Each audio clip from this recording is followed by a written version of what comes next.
दरेकर बोलतायत, जागेवर बसा आपण। या ठिकाणी मी अनिल परबांचा धिक्कार करतो।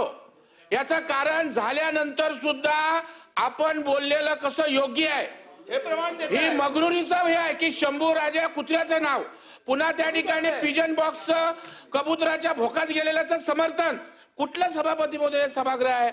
सभापती महोदय केलेल्याचं कुठलंही त्यांना त्या ठिकाणी वाटत नाही की आपण चुकीचं केलंय, आणि हे सभापती महोदय हे आम्ही खपवू घेणार नाही। आमची मागणी आहे, छत्रपती संभाजी महाराज यांच्या विषयी अपशब्द बोलल्यावर ते त्या ठिकाणी तुमच्यावर ढकलतायत प्रकरण की तुम्ही बघा काय तुलना केली। अहो तुमची लेवल आहे का? तुमची लायकी आहे का? अरे तुमची संभाजी महाराज लायकी आहे का? 15 मिनिटांसाठी तहकूब करण्यात येत आहे।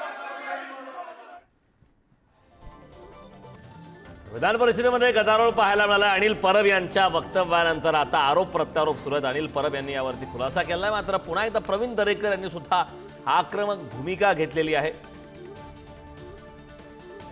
अनिल परब यांच्या या वक्तव्याचे पडसाद पाहायला मिळत आहेत। तिसऱ्या वेळेस आता सभागृह पुन्हा एकदा आता 10 मिनिटांसाठी तहकूब करण्यात आलाय। शंभूराजांचा छळ धर्मासाठी, माझा छळ पक्ष बदलण्यासाठी असं वक्तव्य अनिल परब यांनी केलं होतं। त्यानंतर नितेश राणे आक्रमक झाले, प्रवीण दरेकर आक्रमक झाल्याचं पाहायला मिळालं।